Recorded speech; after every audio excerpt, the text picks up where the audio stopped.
This is the Tristan Law Show. If it's your first time here, welcome. And if you've been here before, welcome back. I'm Tristan Law, semi-retired pro wrestler, and today I'm your host. I'm getting you ready for WrestleMania Night 2, because you already did Night 1 already. If you already missed the Night 1 preview, stop. Just watch that one after this one. But if you're watching this during the day of WrestleMania, oh my God, we're getting you ready, because here's some of the things we're going to talk about today. What happens when John Cena gives up hustle, loyalty, and respect to chase the last shot at history? What if Rhea and Bianca Belair cancel each other out and Io Sky just steals the biggest win of her career? And AJ Styles. What if he isn't just back, but better than ever? WrestleMania 41 Night 2 has drama, history, chaos, and I'm breaking down 4 matches that could define the future of WWE. This podcast here is fully interactive. It's live when you usually catch it. It's live. We've been going crazy with the time because of real life stuff, but we're here. I meet my commitment to you, so feel free to interact in the chat, whether you're watching this live or if you're watching this later on, because I read all the messages and I respond to them personally. There's also a poll up. I want to know, does it matter to you that WrestleMania is later this year? Simple. I just give you salt and pepper, yes or no. Does it matter that WrestleMania is later in the calendar? Because that's something I've been seeing online. But let's take a look at Io Sky, Bianca Belair, and Rhea Ripley for the Women's World Championship. So what I'm going to do is when you're done watching this later on, you're going to be able to look at the timeline, because I'm setting up timeline in there, and I want you to look at the themes. When you're watching WrestleMania, just come back and just look at the themes, because what I want you to do is to have the story in mind, because what I'm doing is I'm building the excitement for WrestleMania, because look, a lot of people are saying that they're not excited for WrestleMania, but look, I'm just going crazy right now, because the more I talk about WrestleMania, I'm into it, because look, like, it's only hours amongst us. So here's the storyline for Rhea, Bianca, and Io. So Rhea Ripley, she reclaimed her title from Liv Morgan, and Bianca Belair, she earned her shot by winning the Elimination Chamber. But then Io cashed in, and then it was Rhea Ripley and Bianca Belair, and pretty much what happened was that Rhea Ripley felt that she should have still been in there. Look, man, she needs to get out. You know, like, Rhea Ripley, you missed your chance. The boat already passed you, but they had a tag team match. And obviously, look, man, you can't put 3 people in the ring who don't like each other in the ring talking about, oh, I'm going to let Bianca Belair be the referee for that match. Like, yo, are we crazy? Like, where did we ever think that was going to work? But you know what? That happened, and it was chaos. And that chaos led to triple threat and unfinished business well across the board. The thing that makes me crazy about this whole thing, like, they just keep sunning. Like, I'm from the Bronx. So, like, when you sun somebody, it's like, yo, you my son, get out of here. So what they keep doing is that they keep sunning Io Sky. Whenever Bianca and Rhea want to get in it, whenever the big girls want to get in it, what happens is that Io Sky gets mushed to the side like she ain't nothing. But you know what? This might be her moment. All right, so here are the themes that I want you to look at. Hey, we got Ace in the chat. Thank you so much for joining us. It's WrestleMania weekend. Feel the excitement. We've waited all year for this. I don't watch the Super Bowl. Actually, I do. I just go for the food. I ain't gonna lie. Look, I'm not built on this because, like, whatever. But, like, WrestleMania weekend, I just get so excited for WrestleMania weekend, because other than hanging out with my kid and going to try a new place to eat or sitting here with you guys, there's nothing that really excites me more about pro wrestling. All right. So here are the themes. You got 3 alpha athletes, Rhea Ripley, Bianca Belair, and Io Sky, and they've all got something to prove, right? Bianca Belair, she's proven that she still belongs in the main event picture. Rhea Ripley, she's trying to prove that, you know what, she is the top dog. She is the creme de la creme in the WWE, and all Io Sky is trying to prove is like, you know what, I might be small, but you know what, I'm just tough. Maybe she got that little bit of that Rey Mysterio energy going on over there. But the main that you look at, you got the redemption, dominance, and legitimacy. Those are the things that you're looking at. So can Bianca Belair finally redeem herself on the grand stage? Let me tell you, the thing that Bianca Belair has been tied up into in the last year is Jade Cargill. I did a whole entire episode talking about, actually, I think I did 2 or 3 episodes talking about who attacked Jade Cargill, and I still don't think, even though that we know it is Naomi, I still don't believe that Bianca Belair is scot-free in this whole entire thing. And I think that this is going to play into it just a little bit. I got a hot take for you. Hot take, okay? Everybody listen to the hot take. The hot take is, ooh, I'm getting the goosebumps. That's how much I love wrestling. Bianca Belair is turning heel. Like I said, I still got my eye on her. Maybe she didn't attack Jade Cargill. But let's be honest. Let me tell you how I see this story going down. And this is me being crazy. And sometimes I tell people when I'm talking to them on the phone, and I'm talking to you guys like we're on FaceTime right now, and I'm just being crazy because I'm excited. Listen, here is the story. So I could see that match finishing, win, lose, or draw. Let's say that Bianca Belair wins, and Jade Cargill comes out there like, oh my God, girl, I'm so happy that you win. Boom. Jade Cargill gets knocked on Bianca Belair and then just walks away. That's it. Doesn't have to say anything. And then when we come to SmackDown, it's like, what happened? And Bianca Belair is going to say, you know what? I wanted to attack you, Jade Cargill. I didn't like you. I saw what you did in another company, and I saw how much of a threat that you were. I wanted to keep you close to me just so I can see what you were about. But you know what? I wanted to attack you, but my girl Naomi beat me to it. I don't need you. I never needed you. I'm the top person here in the women's division in the WWE.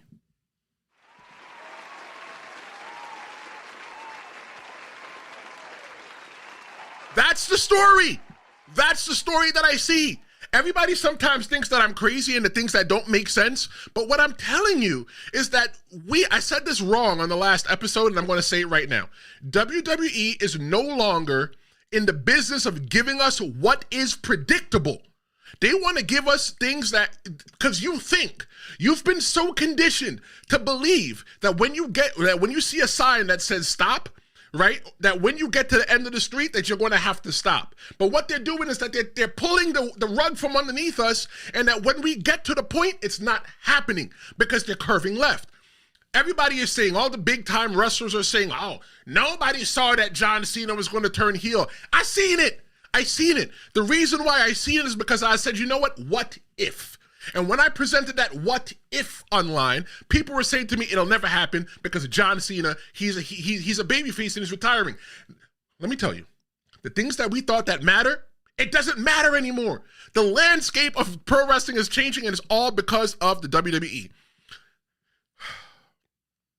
Io Sky has to prove in this match that she's much more than a transitional champion. I'll be honest. Io Sky, she doesn't really do it for me. She doesn't make me excited. But you know what? Maybe this may be the match that makes me be excited, because you know, what if she walks out there as the champion? You want my predictions? Stay locked in, because I'm going to give you my predictions for the match that we're talking about all today. But maybe Io Sky, if she wins, she can get a little bit of credit. Right? And look, think about it like this in regular sports terms. Or like, how about this? David and Goliath.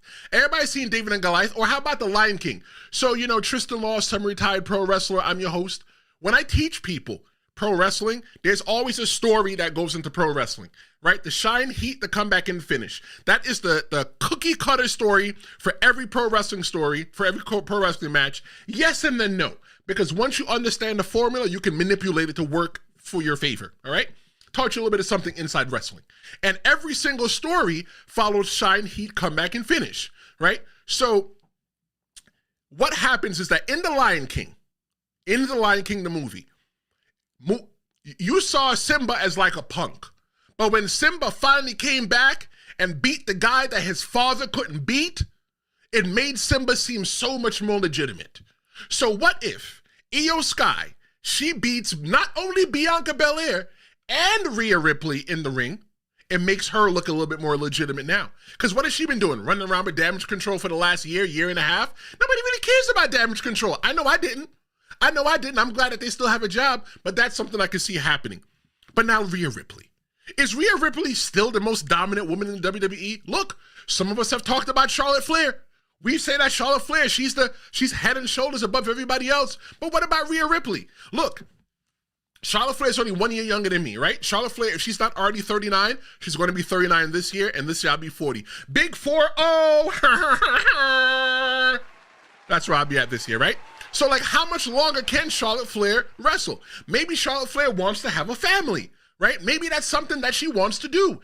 I don't know. But you know what? Maybe she doesn't have that much more time in front of her. But you know what? Rhea Ripley wants to prove that she's the most dominant woman in this match. And if you're not excited for this entire match, based on what, okay, look, I ain't gonna lie.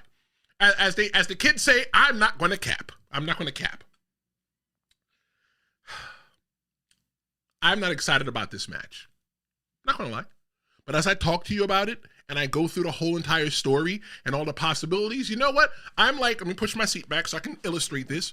I'm going to be sitting, let me make sure the chair don't flip over, on the edge of my seat watching that match because I'm like, you know what? Based on everything I talked about, let's see what happens. But you know what? Who walks out with the gold? I want Bianca Belair to walk out with the gold. Just why? Let me tell you why. Io Sky and Rhea Ripley, they can go away. Bianca Belair, let her get the belt. Let her tell the story that I just said. And because everybody wanted to see Bianca Belair and Jade Cargill fight each other, right? And my whole thing as well is that because you want something, it's like dealing with a kid, right? I got a 2-year-old, right? 2.5-year-old, right? And one of the things that, almost 2.5. And one of the things that I always say is like, yo, bro, whatever you want, you just can't get it right now. And it's like a lot of us wrestling fans, we're just like kids. I want Bianca Belair and Jade Cargill to fight. So if they fought months ago in the ring, what would be the story now? Why blow your load so quick? Come on, man. Let's just relax a little bit, pump our brakes, and see what we get. We got some messages in the chat. A says, no, man, Charlotte Flair will pack Rhea up. Yeah, look, man. I think that Charlotte Flair will take Rhea Ripley and fold her up into an envelope and put her in her mailbox and send her to Abu Dhabi or someplace like that, right? That's the reason why I don't think that Charlotte Flair eventually picked Rhea Ripley, because she know what she could do, and they're 1-1 at WrestleMania. Good comment. Ace also says that Bianca will also pack up Rhea. Man, let me tell you, I've seen Bianca Belair, and we've all seen her pick up 2 people for the kiss of death, the KOD, and drop them. Look, man, I ain't never seen Rhea Ripley did anything like that. I seen Bianca Belair do something like that. Thank you so much for your comments. We still have the poll going on. Does it bother you that WrestleMania is later this year? Yes or no? Go ahead, vote. So does this headline headline night 2? No.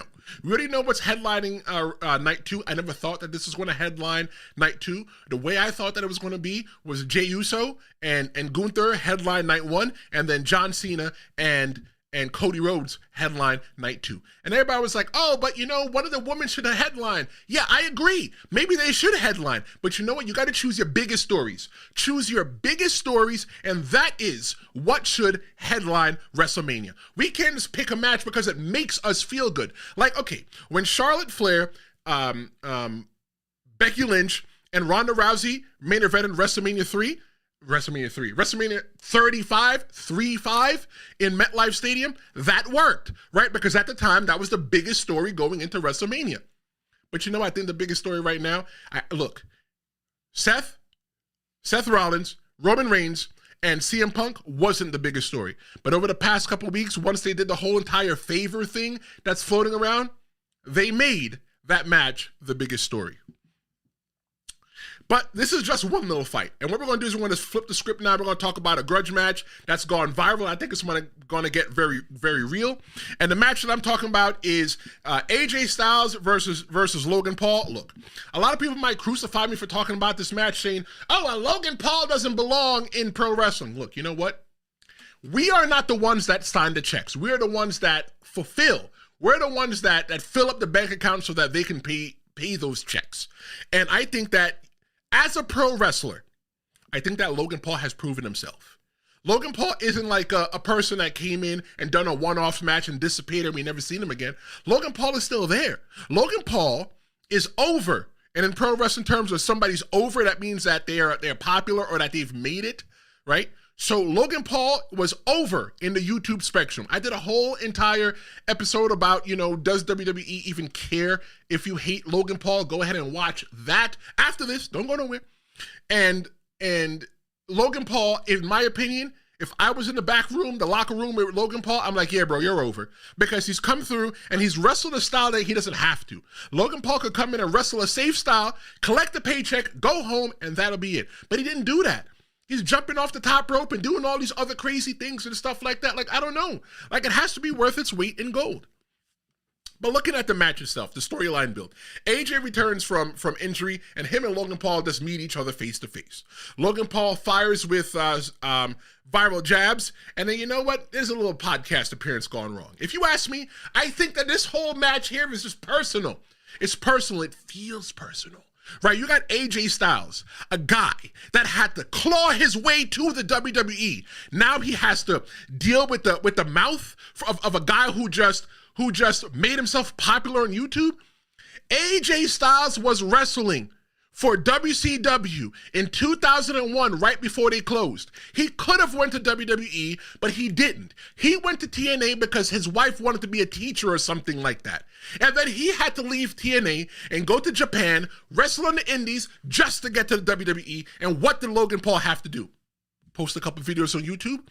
This one is personal. I would feel slighted if I was AJ Styles because you don't belong here, Logan Paul. Now look, as I said before, sometimes I'm jumping out of the storylines and I'm telling you from my perception as a wrestler, but now I'm telling you as a fan, right? We're looking at the storyline, the way the storyline presents itself. Logan Paul doesn't belong.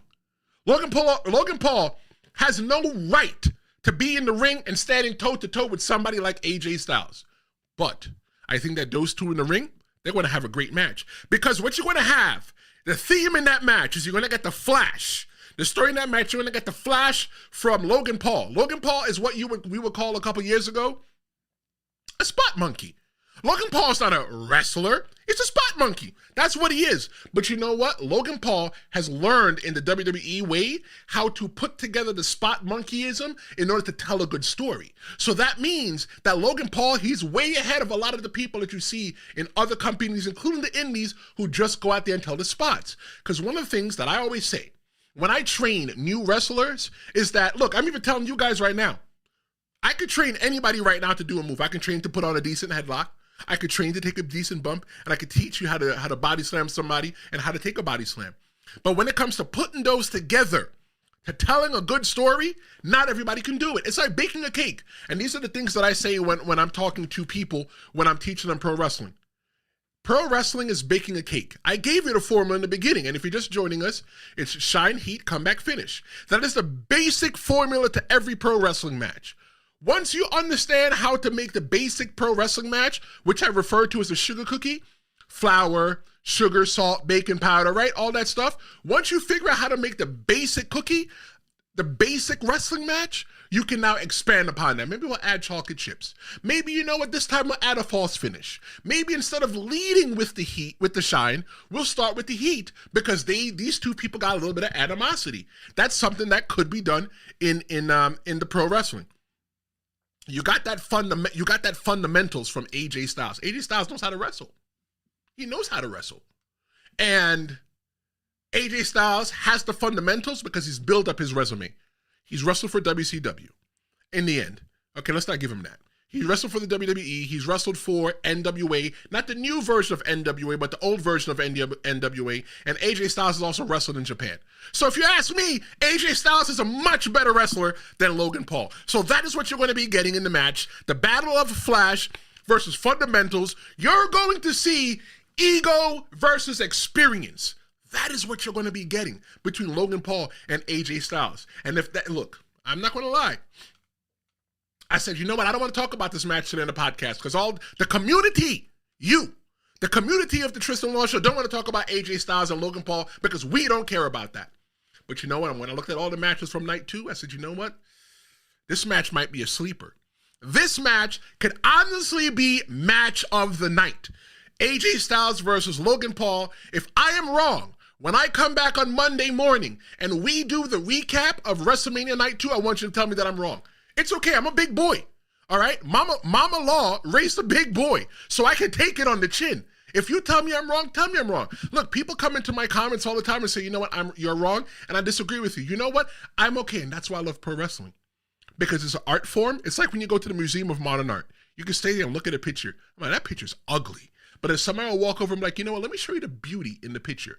So I may show you the beauty in this, and you may come back and be like, you know what, you were wrong. That's okay. I'm okay with that, and that's what I think makes this channel so good. But can Logan Paul hang with a ring general like AJ Styles? Yeah, 100%. 100%. You've seen him do it with Cody Rhodes, right? You've seen him do it with other people in the WWE. And one of the things that I was always taught by Bubba Ray Dudley is never work down to anybody, make them work up to you. And I don't think that anybody is in that ring working down to Logan Paul to make him look good. If Logan Paul can't work up to the likes of Cody Rhodes or any one of those big name wrestlers, he doesn't belong there. He belongs. Will AJ Styles still show, will Logan Paul show the world why he still belongs in wrestling? Yeah, I think that's definitely going to happen. It's definitely going to happen. And could Logan Paul actually pull off the biggest win of his career? I don't know. I don't know. We're going to talk about that. We're going to talk about the predictions, but I'm going to give you my hot take first. Ready for my hot take in this match? Logan Paul will main event WrestleMania 42 for the WWE Championship. Look, bookmark this episode. Come back to this episode in a year from now. Come back to this episode in a year from now. You're going to be like, maybe this guy's a little bit crazy. But remember, you heard it here first. Logan Paul is going to main event WrestleMania 42 for the WWE Championship next year. You know why? I'm going to tell you why. I'm going to work my way down through this into when we talk about the next match. I'm going to reveal why. A lot of guys, the men's roster, why the mid-card people are going to need to step it up because there's something that's happening in the WWE. And if you don't know, I'm going to tell you, keep it locked right here. Who wins that match? Logan Paul, AJ Styles? Logan Paul, hands down, hands down. I think that Logan Paul needs to win a lot more because he can walk around being super braggadocious. So you know what? Let AJ Styles beat him later on down the line. But for right now, I want Logan Paul to walk around to be that cocky SOB and say, you know what? Not only did I beat AJ Styles, but I beat AJ Styles at WrestleMania. You can't argue with that. Is this a show stealer? I think this could be one of the matches of the night. Yep, this is going to be one of the matches that we could talk about on Monday morning, and we're going to be like, damn. All I'm going to do is, if I remember, when we talk about that match, if this match was the match of the night, I'm just going to turn on the camera and I'm just going to sit here for a half an hour and just look at you. I'm not going to do nothing. Okay, no, I'm not going to waste your time like that. But I should.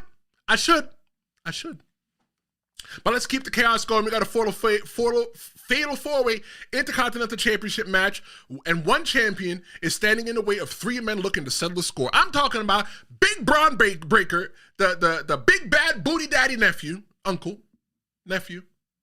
whatever. Penta, Finn Balor, and Dominic Mysterio for the Intercontinental Champion. There's so many different things going in here. But Braun has ran through all three challengers like White Castle. He's ran through all of them like White Castle. Finn, if you know what White Castle is, man, I apologize. Google it. Really good stuff. My mouth is watering. I don't eat beef anymore. But Finn Balor and Dom are in thin ice. Judgment Day is splintering. The reason why I love what WWE is doing right now is because they're telling great stories. They're dropping the breadcrumbs for you. WWE's holding our hands right now, and they're taking us on a trail. And what they do is they drop the breadcrumb. And if you're not smart enough for paying attention to pick it up, you're going to miss the whole entire thing. The Judgment Day has been splintering for at least the past year. Ever since Rhea Ripley left, ever since Damian Priest left, they were the splinters in the wall. They were the cracks in the wall. And ever since that happened, now they're trying to figure out who's the leader. Can they bring in somebody else? And all this other malarkey that they could talk about. Aleister Black. Aleister Black's going to come back and he's going to join the Judgment Day. You don't believe me? And he's going to be the leader. You don't believe me? Just watch. Just watch. Just watch. Y'all think I'm crazy sometimes, but y'all gonna have to understand. Y'all gonna have to understand that sometimes I'm speaking the truth, even though it might sound crazy. In order for you to do it, sometimes you just gotta think crazy because you don't expect it. You know that Aleister Black is no longer with AEW, but nobody's talking about him, and that you've forgotten about him. And where else does he fit into the WWE? One of the things that WWE does is that they usually put partners, wives, boyfriends, girlfriends, and whoever. They usually put everybody to work together on one brand. But what if they're different this time? Ace says that I've been saying Logan Paul is the best heel in the game. Yeah, in the WWE, he's one of the best heels. Because you know what? When you watch Logan Paul on YouTube, he's just being that same exact guy. And the best part is that because you watch it on YouTube, you don't know if it's a character or if it's not. You don't know. So, because what you're watching is just what they want you to see. So, is he that guy? I don't know. Guess you got to watch and find out. Thanks for the message, Ace. Ace said the pulverizer is crushing everyone. Yeah, I definitely agree. You got to watch out for Braun Breaker. So, yeah. So, Braun has run through everybody like White Castle. Finn and Dom are on thin ice. Judgment Day splintering. And Penta's undefeated single streak in the match is on the line. Will Penta win? I don't know. That's something we're going to have to talk about. The story in that match is power, experience, speed, and chaos. All that stuff is brewing inside of that pot, inside of that fatal four-way matches. And sometimes fatal four-way matches and triple threat matches, they suck. But the animosity that is going into this match, it just makes Braun, Braun, Penta, Finn Balor, and Dominic Mysterio just a little bit more interesting because you know what? This is the workhorse title. Gunther held that belt and made that championship just a little bit more prestige. So now everybody's fighting for something that's just a little bit more than a belt. But look, will Judgment Day fall apart in the middle of the match? I'll tell you this. I don't think that Dominic Mysterio and Finn Balor will be sitting at the same table on Thanksgiving. I think that after this match, that Finn Balor is going to be off Dominic Mysterio's Christmas card list. I said it. Can Penta pull off that WrestleMania miracle? It's possible.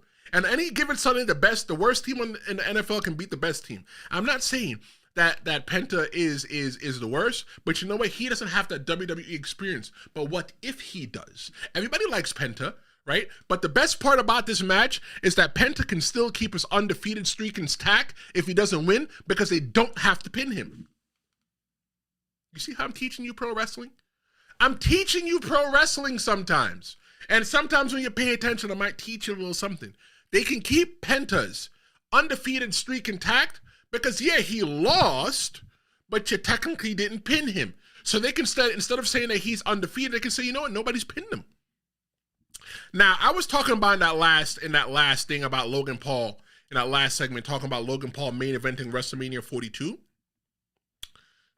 I'm going to tie it in with this question. Is Braun Breaker ready to lead the WWE's next generation? Now, why am I asking that? Why am I putting Braun Breaker in such a hot seat? Why am I letting Logan Paul win WrestleMania 42 next year? Simple. Roman Reigns said recently, I think it might have been yesterday or the day before, that he's only got about 2 years left in him. Now, when his contract is up, he might not re-sign. Okay? So, we're not going to debate whether he re-signs or not, but if I was in the WWE and I was a mid-carder, I'd be working right now on polishing up my star so that when Roman Reigns is gone, Seth Rollins is going to be gone. Roman Reigns, Seth Rollins, we're all in the same exact age group. We're in the early 40, late 39 club, right? The late 30s club, right? CM Punk, how much longer can CM Punk go, right? So those guys are going to have to step to the side because they're going to have to go do other things greater in the world of pro wrestling and let the new generation step up. Is Braun Breaker ready to lead that next generation?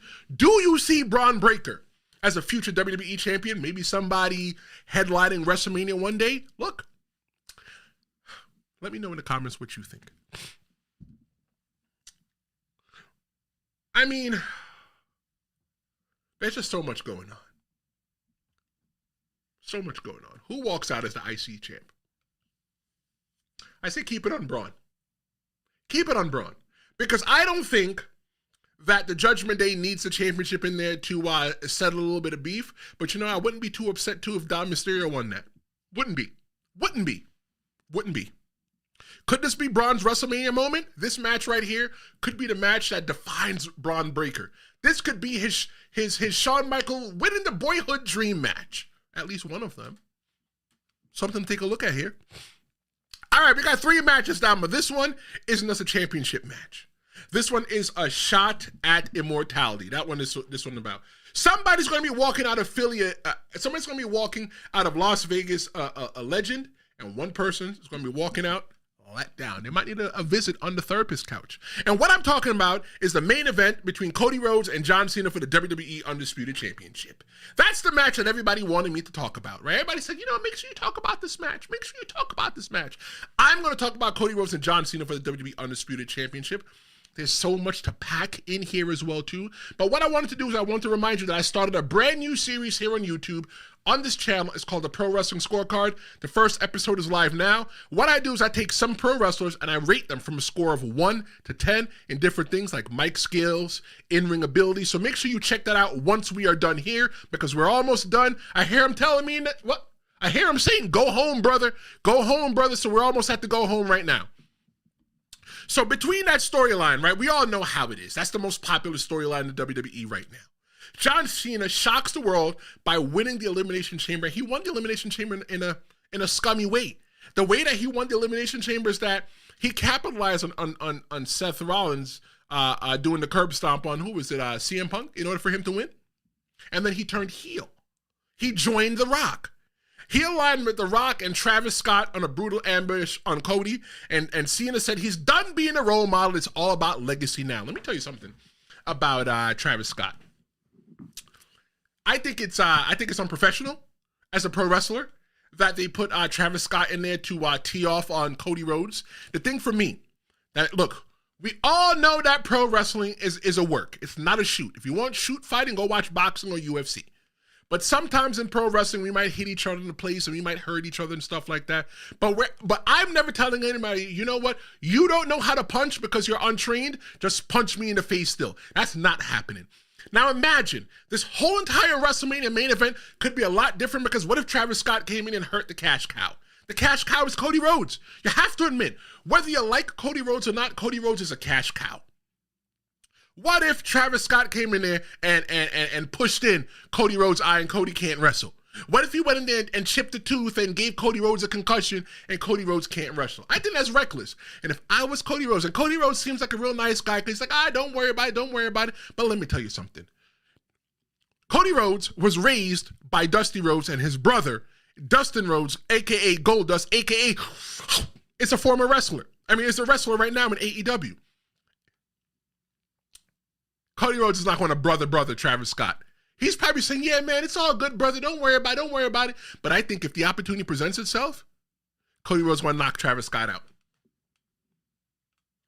He's going to knock Travis Scott out. But, oh, look, we have somebody in the chat. What are they saying? Hold on. Let's see what they say. We're going to... Yep. Oh, you see? As much as you want to do it, you don't exist anymore. Thanks so much for watching. Don't put nasty stuff in the chat. Cody Rhodes, though, he's the people's champion. And he's fighting for the future. The former people's champion, the champion of the people was John Cena. He's the one out there doing the hustle, loyalty, respect. But what's really important, the theme, this is the themes that I'm talking about now, that Cena is chasing that 17th title. That's away from him, that he can't get it. He can just retire, and he could have just never came back and went to Hollywood and say, you know what, I'm tied with one of the greatest in the game, Ric Flair. But you know what, John Cena wants that 17th world title, and I think that he's rewriting history while he's doing it. He's became really desperate to win that championship, and you know what? A lot of people didn't see John Cena going heel. But I seen John Cena getting desperate, man. He's getting desperate. Some of the things that I say, and it's like, okay, is Cody Rhodes built to survive this John Cena?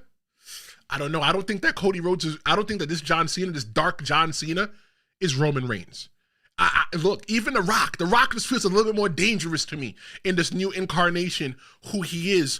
But like, if Cody comes out on the other side of this, and I'm going to tell you who I think is going to win. If Cody Rhodes, yep, Ace, I see Ace, what you said. Ace, I see you. That receipt is coming for Travis Scott. And let me tell you, that receipt is going to be long like a CVS receipt. But if Cody Rhodes comes out, I'm going to tell you who wins in a little bit. If Cody Rhodes comes out on this, it's going to be great for his career. This is going to be the battle scar that he needed, that you can say, you know what, he survived John Cena. He survived Roman Reigns. I think he's ready for The Rock now. But what happens if John Cena becomes a 17-time world champion? Let me tell you what's going to happen. I don't even want to do that yet. I don't even want to answer that question yet. Because it's going to all tie into who's going to win.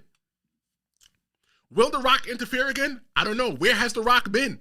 He's just like Nia Jax. And speaking of Nia Jax, if anybody's found Nia Jax, she's missing, please contact Triple H at WWE HQ. The last time we seen her was March 1st, 2025 in Toronto, Canada, in the area of the Rogers Center. If you have seen Nia Jax anywhere, please let Triple H know, because we need to know where she is. Just like The Rock. Maybe it's a Samoan family thing, the Anoa'i family Samoan thing. Because where is Nia Jax? I don't know where Nia Jax is at. I don't know where The Rock is either. So will he interfere? You're going to have to watch WrestleMania to find him. But what do I think? I think yeah. The reason why I tell you yeah is because one of the things that I talked about is that Cody Rhodes doesn't have any friends. And The Rock is going to play dirty just to make sure that Cody Rhodes doesn't win, because Cody Rhodes disrespected The Rock's family at last year's WrestleMania. And he continues to disrespect The Rock's family by running around with the belt right now. But let me tell you what I'm going to see in that match. What happens if John Cena becomes the 17-time world champion by beating Cody Rhodes? I'm not ready to answer that yet. Hold on. Because I'm going to tell you who wins and how this works. I see John Cena winning. Okay, look. Look. The only reason I see John Cena winning is because John Cena, give him that 17-time world champion. If he doesn't get that championship, when is he going to get it in the next year? We're talking about shoot-wise, right? Not in the storyline ways. But what would happen, the way I see that story going down, is that John Cena is not going to retire at the end of the year. John Cena is going to take that belt, and he's going to go home, and he's going to say, whenever anybody's ready to beat me, give me a call. Maybe he could stay past the next WrestleMania and then get a redemption match against, let Cody Rhodes get a redemption match next year WrestleMania. Maybe Cody Rhodes leaves, beaten, disheveled. You don't know what's going to happen with him. Cody Rhodes goes away and then comes back, wins the Royal Rumble or wins the Elimination Chamber, and then wins the whole entire thing and says, John Cena, I'm coming for you. And then John Cena's going to be like, bro, I beat you already last year. And see what happens. That could be the biggest story of what's going on. But look at it like this as well, too. What if Cody wins? So then what's next? Cody's going to need some help. And everybody that's been helping Cody Rhodes has a match at WrestleMania. Except for one. Randy Orton. Randy Orton already told him that he's coming for him. I talked about this whole entire thing a couple episodes ago about how everybody that's ever helped Cody Rhodes is now at odds with each other. And I called Cody Rhodes toxic. I said that Cody Rhodes was toxic. So when you're looking at this whole entire thing now, Randy Orton knows what he wants. Randy Orton had to get put through a table by the bloodline, by Jacob Fatu on his debut, just to help Cody finish the story. So you think that Travis Scott is owed a receipt by Cody Rhodes? Cody Rhodes got a receipt come for him like a Walmart receipt and EBT just hit. That's how long that receipt is going to be. No offense to people on EBT. My mother was on EBT back in the day. That's how she raised three boys. She's not on anymore. But either way, that's going to be the thing that nobody sees coming. Everybody's like, well, who's Randy Orton going to fight? Who's Randy Orton going to fight at WrestleMania? Nobody. Because the biggest story coming out if Cody Rhodes wins is that Randy Orton held up his hand because they won and RKO's God, it's what time is it in the morning? It's 11:13. I'm going to say one cuss word. When Cody Rhodes holds up the hand of gets his hand held up by Randy Orton, and Randy Orton RKO's the shit out of him right in the middle of the ring, and then walks out, looks at the championship, and then walks out at WrestleMania 41. Tell me I'm crazy. Tell me I'm crazy. I think though, win, lose, or draw, this match is going to be this match could be the moment of the night. It's going to be the match that all of us are going to be talking about for years and years to come. But like I said, night 2 is locked and loaded. Legends could fall, champions could rise, and your favorites might not make it outstanding. What's one match, though, that are you most hyped for in WrestleMania Night 2? I asked earlier in the episode, does it matter that WrestleMania is earlier this year? This is actually the latest WrestleMania ever. The earliest WrestleMania was WrestleMania 20 in Madison Square Garden. I don't know. I made a YouTube short about it. Check out my YouTube shorts as well, too. I love doing YouTube shorts. I started this little claymation thing. Stop. But 100% of people said no. It doesn't bother them. It doesn't really bother me either, right? WWE, I think they did a really good job positioning themselves to where they're the only people to be talked about on the weekend. Imagine Monday morning you could talk about every other thing that's happening in entertainment, but you don't have time to talk about the WWE. No, it's a little bit of selfishness. Give the WWE the opportunity to be talked about on Monday morning, and nobody else could be talked about. No PGA World Tour, no Super Bowls, no March Madness, none of that. We're not talking about that on Monday because the only thing we're going to be talking about is WrestleMania. And I'll be talking about WrestleMania Night 2 on Monday. Let me know what match you're most hyped for WrestleMania 2. Thank you so much for joining me.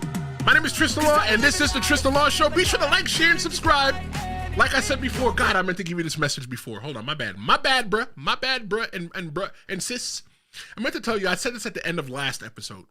WrestleMania time is such a great time, and I'm glad that we're all here, hopefully on 2 feet on our own free will, that we can be here and watch WrestleMania. It's such a great time. It's exciting. Spend it with your friends and your family. I'm going to be able to watch it. I'm going to be on social media as well, too. If you want to know what I think, I want you to send me an email. I actually got an email from somebody the other day, and it was a real nice email. It's my first fan mail, I guess. I don't want to say fan mail because I don't want to degrade anybody, but it's the first email I've ever gotten from the community, somebody in this community before.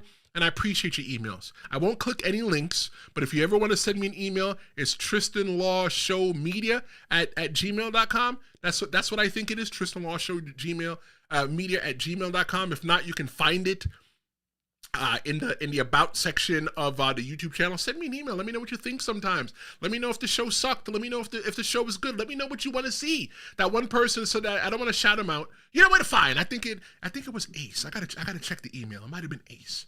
But he told me stuff that he wanted to see, and stuff that, so tell me what you want to see, because like I said, this isn't one way. This isn't you listening to the radio. You get the opportunity where you get to interact with me, and you got a voice that matters. It's WrestleMania weekend. Bring somebody that matters to you to watch WrestleMania with you, and hopefully they're not a fan, and hopefully by the end they become a fan and they can't stop talking about it.